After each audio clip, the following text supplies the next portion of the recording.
Wall Street veteran Bernard Madoff has been arrested and charged with running a $50 billion Ponzi scheme.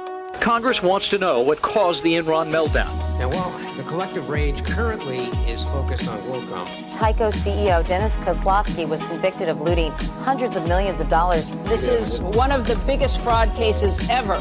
Their president's a crook. Well, I'm not a crook. Find out more on this week's episode of White Collars, Red Hands. Almost without exception, the first thing that any of us will ingest will be milk, or a milk substitute. As many who are lactose intolerant know, dairy products take a forefront in the diets of many different countries. Here in the US, breakfast might be cereal and milk, or a cheese Danish, or a yogurt parfait. For lunch, maybe a grilled cheese. For dinner, maybe lasagna. And for dessert, some assorted chocolates or ice cream. Around the world, cheese is not so universal. In China, for instance, over 90% of people are lactose intolerant, partly because their diet simply doesn't contain dairy, so they lose the ability to process it as they age. The babies, however, still need milk. And in the early 2000s, the proportion of mothers that exclusively breastfed their babies was drastically lower than just a decade prior. This was due to the wide availability of baby formula, which, as we know from our Nestle episode, has been linked to plenty of dark storylines throughout history. Today, we discuss another. As in 2008, babies throughout China were becoming sick, and they all had one thing in common. They were fed with formula from the same dairy company, Sanlu. Join us as we discuss the culprits behind a milk contamination scandal that caused hundreds of thousands to become sick, global recalls, and the deaths of not only those who ingested the products, but those who made them in this week's episode of White Collars, Red Hands. I hate milk. I absolutely hate milk. Well, then you would have survived, huh? I would have lived. Yeah, I think I think in general, milk is seen not an adult drink. If you're 35 and you come home and you drink a glass of milk, I would not want. If I watched a man drink a full glass of milk, it would give me the ick. It would. I wouldn't want to sleep with you anymore. What if it was like rice milk? Is that better or worse? I mean, whatever, I guess. Don't let me see you do it. All right, you heard Nina. If you're going to drink milk around her, you have to do it in your shame or in private. Absolutely. Well, welcome back, everybody, to another episode of White Collars, Red Hands. I'm Kashawn. And I'm Nina. And today we're talking about the Sanlu dairy company out of China, but it was more broad, so I guess I'll just call it the 2008 Chinese milk scandal that is possibly the biggest scandal surrounding milk. Calling it now? Mm-hmm. I don't know. Believe it or not, we're going to at least talk about one other in this episode. So there are more milk scandals. That is kind of crazy. Well, you know, that there are that many. It is universal. I mean, mammals, we are mammals because we drink milk. You know, our whole thing is we're named off of the fact that we got titties, right? So, milk's important. Of course, at some point that means that someone's gonna take advantage of it. So, Sanlu originated in 1956 as the Shijiazhuang Dairy Company, but officially became the Sanlu Group. Sanlu meaning three deer, by the way, which is also what their logo was of. In 1996, after the company changed hands multiple times. Although they had a change in name, leadership remained constant as Sanlu Group was still spearheaded by well-known businesswoman Tian Wenhua. Under her watch, Sanlu held a firm grasp on the powdered milk industry in China, topping the market sales charts for 13 years straight, and were the largest baby formula seller for over 15 years straight in the country. Because of their success, Tian was named the deputy chairman of the China Dairy Industry Association, a joint effort with the entire dairy industry to improve dairy production in multiple ways in China. She also found herself in politics as she was elected to the National Committee of the Chinese People's Political Consultative Conference. They have a lot of names, and every single organization has so many names, and the acronyms get very long. So, once again, she was elected to the National Committee of the Chinese People's Political Consultative Conference, which is an advisory board to the government. Although it lacks any actual power, those that serve on it do have influence. They basically say, like, we think this should be a law. Sanlu Group was able to keep a lead over other dairy producers by selling their products for quite a bit less than their competitors, sometimes half the price of equivalence, which I'm sure they would just attribute to the, economies of scale. But no matter how you attribute it, the results were the same. An 18% market share, which was pretty good, especially in China, which obviously they have a lot of very monopolistic laws in place. Because of this, Sanlu garnered interest from outside the country as well. And in December 2005, they signed a joint venture agreement with Fonterra, a dairy cooperative owned by New Zealand farmers and based in, you guessed it, New Zealand. Fonterra took on a 43% stake in Sanlu Group, which also provided Sanlu with 864 million yen, which they used to open up multiple plants, expanding further into liquid milk and yogurt, among other things. As I mentioned in the intro, for a long time in China, cow's milk was seen as something that was really only for children and the elderly. And a large majority of Chinese people are lactose intolerant because of this. They are. 90 to 92%. That is crazy. That is so high. That is more than white people with gluten. And even then, I think both of the numbers would be debated, but yeah. Research suggests that about 6% of the U.S. population is gluten intolerant. So far less. Far less. In the 1980s, dairy consumption began to pick up in China, mostly in the form of powdered milk that also made its way into desserts like White Rabbit candy, which was given to Richard Nixon as a gift when he visited the country in the early 70s and became popular not only in China but throughout the world. This is what caused the ramp up in dairy production that would eventually see Sanlu Group sales peak at 10 billion yen in 2007. The company brought money to the government, being the largest taxpayer in Shijiazhuang, the most populous city in the Hebei province of China. And they were then given praise by the government because they were giving the government lots of cash. They were the main focus of the television program Made in China, where they claimed they had the strictest quality control, performing over 1,000 different tests on its product before they ever reached consumers. They received award nominations for infant formula research innovation, and some of their products were even exempt from government inspections. So it turns out, in the mid-2000s, a Chinese company could become exempt from government inspection if they passed 3 times in a row. That is problematic. It's a very, very bad idea. That is a horrible idea. How often are the inspections happening? I don't know, probably like yearly or bi-yearly, but I don't know. That's crazy. Like ever again doesn't have to be inspected? Like I could maybe understand like, oh, if you have a yearly inspection and you pass 3 years in a row, we don't inspect you the next year.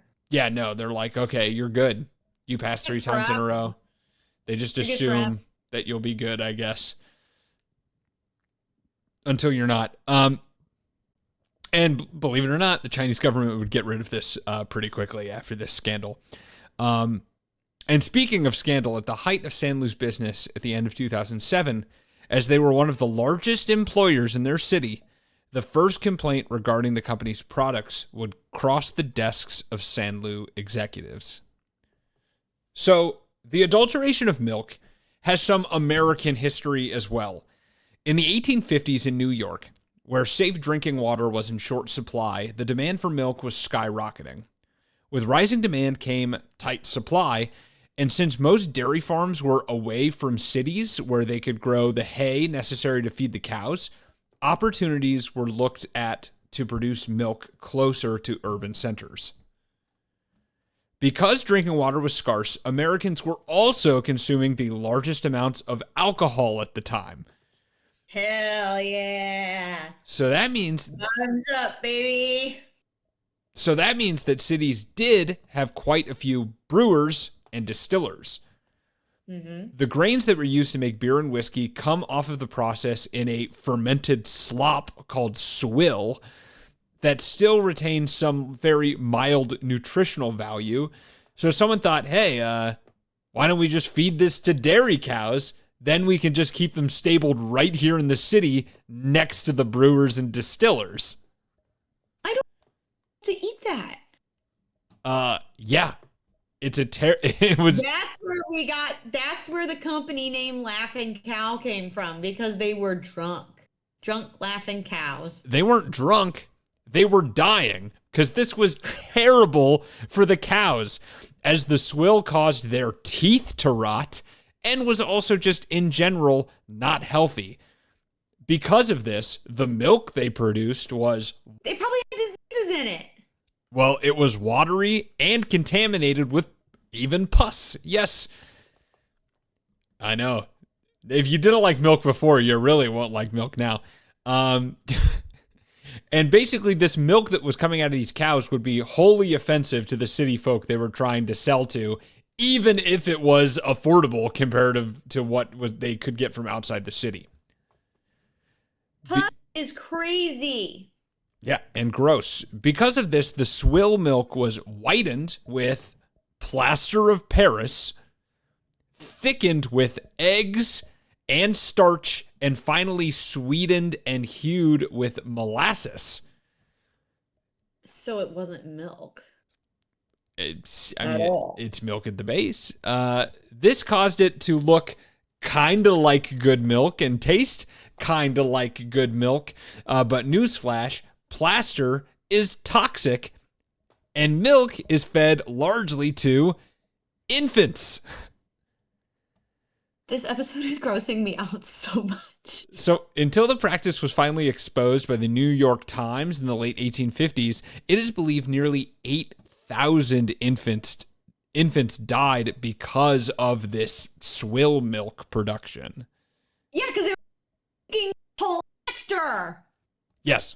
But yeah, I mean, remember though, again, this is before the creation of the FDA, which we actually talked about the creation of the FDA in a previous episode, and about, sulfanilamide, and basically there were a lot of like kids that died from stuff like this. So finally they were like, hey, we have to regulate food and drugs in America. Maybe we should not. So, yeah. So maybe you are seeing some parallels between the lead up to this instance in New York in the 1850s and the dairy industry in China that I talked about in the early 2000s. I mean, demand is skyrocketing, supply is not keeping up, and pressure is on to keep prices low. In China's case, it wasn't only market pressure to keep costs low, like that people couldn't afford it if the price went up any higher. It was also pressure by the government, because the government had set price caps on milk, so you could only charge a certain amount for it to begin with. So all of those who produced it must keep costs under a predetermined threshold. That's why it isn't much of a surprise that as early as 2005, some people were beginning to bring up fears about milk additives in China. Jiang Weishuo, an agent for another dairy company, publicly brought up concerns that competitors were adulterating milk. A news outlet picked up the story, but an investigation never turned up anything. Then, in the summer of 2008, 2 independent reports were made to the Food Quality Association, the Administration of Quality Supervision, Inspection, and Quarantine, or ACSIC, as I will be referring to it for the rest of this. I have to think Chinese that these are like shorter names. It can't be. God, I hope so, because this is way too much to say. So, 2 independent reports were made to the Food Quality Association, ACSIC, that there had been unusual reports of kidney stones in children. 14 infants with kidney stones were reported to all have consumed Sanlu baby formula. After that, even more reports started flowing in from multiple hospitals, and news sources ran stories about the questionable increase in kidney dysfunction in babies in China. During this summer, the board of Sanlu becomes aware of these reports and launches the first request for third-party testing into the milk that they are getting from local dairy producers. And at first, nothing shows up as abnormal.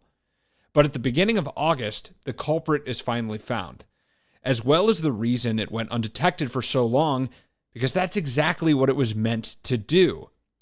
In-depth testing, including mass spectroscopy and HPLC analysis, showed that milk products produced by Sanlu contained a well-known adulterant by the name of melamine. And melamine is a nitrogen-rich organic compound. And those of you that remember your high school chemistry might remember that the second half of melamine, amine, shares some resemblance to the root for the building block of proteins, amino acids.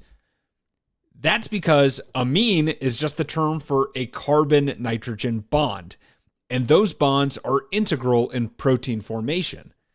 So common testing for protein content quantifies the number of these bonds to give a relative protein content. So adding melamine falsely inflates the protein content of whatever it is being added to, as long as they're using the common protein tests that are used in food testing. Turns out shady sellers had been going around to dairy farms in China selling cheap protein powder additives that would show up in unmarked 50-pound brown bags. Creepy. The demand for milk was high, and the storage ability and supply was not keeping pace. So milk was watered down and supplemented with this quote-unquote protein additive, or directly and knowingly with melamine itself, which allowed the milk to pass initial quality tests. And since Sanlu was exempt from government inspections, it had one less quality hurdle to get over before making it to market. Melamine was already known in China as a contaminant as well. Just a couple of years prior to the reports in 2008, melamine had been discovered as a fake protein additive in pet food, which had caused kidney failure in both dogs and cats throughout the world. It to the pet food, and now they're adding it to the milk Yes. for the children. Yes. Love it. Continue. So it had also been shown that if animal food had been contaminated with melamine, it could indirectly make its way into eggs if you feed it to chickens, and into milk if you feed it to cows.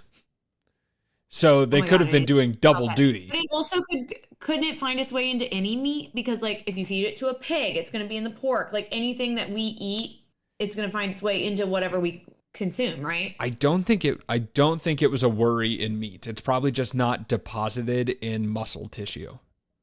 Okay. Yeah. So just because the animal eats it doesn't mean that it gets to everywhere in the body necessarily. Okay. Yeah. Good point. Okay. So it is likely that there could have already, like I said, been background levels of melamine in milk before addition, which makes it even worse. And on top of that, reports insinuate that they were not even using pure melamine as an addition to the milk. Instead, they were using a much cheaper version called scrap melamine, which is what's left over from the production process of making pure melamine. And it is impure and usually contains another compound called cyanuric acid, which combines with melamine, forming less soluble crystals and actually increasing that kidney damage effect that it causes. Hey, it costs less than $100 a ton for scrap melamine, or for Nina less than $100 per elephant weight. Okay. You know what? I make one mistake on the weight of elephants, and then it haunts me for multiple episodes. Just so you know, I had individuals reach out to me after listening to that episode and being like, what the heck was that all about? So I would have forgotten it if someone didn't bring it back up to me. So I thought that an elephant weighed a ton. And you were wrong, so it's all right. And now you get flamed. You get flamed in chat for as long as we remember. That's how this works. All of this came to the attention of Sanlu Group on August 1st, 2008. And of course, the first thing they do is not tell anybody about it. Yeah, because better to ask forgiveness than permission. Maybe not always. Instead, they issued a trade recall where they tell retailers they identified an impurity and they ask for their product back, but they did not inform them that the product was contaminated with a dangerous chemical. And they definitely didn't announce a public recall, taking everything off of the shelves and telling people not to consume it anymore if they had already bought it. They did, however, reach out to the city government to help them with helping them navigate how the media would report the trade recall. But the city neglected to send it up the ladder to the provincial government.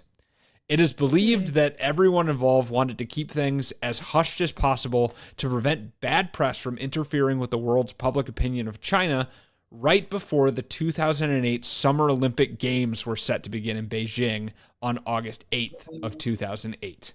On September 5th, Fonterra, the New Zealand stakeholder in Sanlu, became aware of the contamination and notified the Prime Minister of New Zealand at the time, Helen Clark, about it. After 3 days, she ordered New Zealand officials to finally inform Beijing officials of the milk contamination. And the next day, on September 9th, the Zhejiang government finally officially informs the provincial government. So they had already been told by New Zealand, so this is kind of like a moot point that they told the provincial government, but I guess they did. 2 days after that, on September 11th, 2008, Sanlu finally announced a public recall for 700 tons of baby formula. 3 months after they first became aware that the formula was likely tied to the illness and deaths of multiple infants.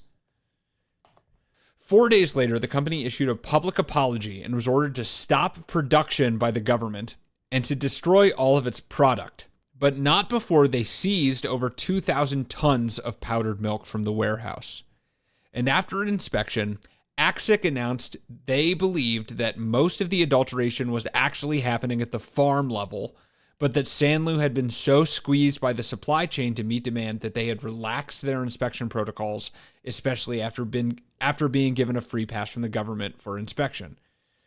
Originally, estimates immediately after Sanlu apologized set the number of infants who became sick from ingesting their baby formula at about 50,000 and the death count at 4. After months of review, the number of sickened infants climbed all the way up to 296,000 and the death total to 6. Sanlu general manager Tian Wenhua was detained on September 17th, and quickly after, multiple milk suppliers were raided and also taken into custody. Along with them, authorities brought in hundreds of pounds of melamine that was added to milk before passing it off to Sanlu. This also reached the government as the mayor of Zhejiang was forced to resign alongside the minister of AXIC. So multiple people got swept up in this. It even reached beyond Sanlu because the melamine was being added at the milk, like the milk farmer / distributor level. Authorities went about testing products in a nationwide inspection of 109 baby milk powder producers, 22 of which showed traces of melamine. So that's roughly a fifth. Mm-hmm. Studies concluded that anything above 1 milligram per kilogram or a part per million melamine in baby food was enough to deem it dangerous. Of the 22 that tested positive for any amount, almost all but one were above this threshold. 13 were greater than 10 parts per million, 3 were greater than 100 parts per million, and 1 infant formula was over 1,000 parts per million at 2,563. That baby powder was produced by Sanlu, which they were consistently higher than their competitors for melamine concentration. So whether this is because they were further diluting the milk themselves, adding more melamine themselves before putting it out, or because the milk they were receiving was further diluted by the suppliers to them because they were just the biggest buyer, so maybe theirs got diluted more to make it go farther, we don't know. but Sanlu definitely had the highest concentrations out of anyone. In response to the discovery of the scandal, countries nationwide began to ban infant formula and other products containing milk powder from China. And indeed, melamine was found not only in exported baby formula, but also in chocolates. Cadbury actually recalled all chocolate made in their Chinese factories. It was found in tea. Lipton recalled milk tea powder after internal QC found traces of melamine, as well as a variety of other dairy products and even non-dairy products, as it once again showed up in eggs in about 1 to 5 parts per million. After all products had been tested, a total of 60 individuals were arrested in relation to the melamine milk scandal. But 3 people were the main focus of the blame: Tian Wenhua and 2 milk distributors, Zhang Yujun and Geng Jingping.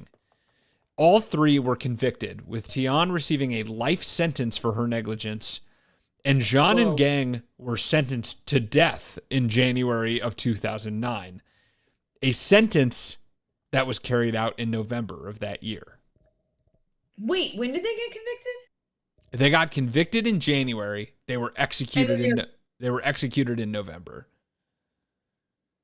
They really expedite the process there. I was going to say, they move a lot quicker than America. Well, it's over a decade. The average wait time for execution in the U.S. is approximately 19 years, but it can vary. So, yeah, in 2010, a death row inmate waited an average of 178 months or 14 years and 10 months between sentencing and execution. And they waited 9? Like 6 months? Yeah. Crazy.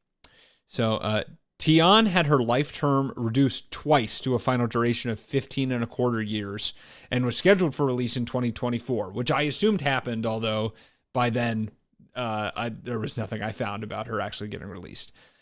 Sanlu had to write down a huge loss following the scandal breaking in September 2008 and didn't even survive a month before declaring bankruptcy.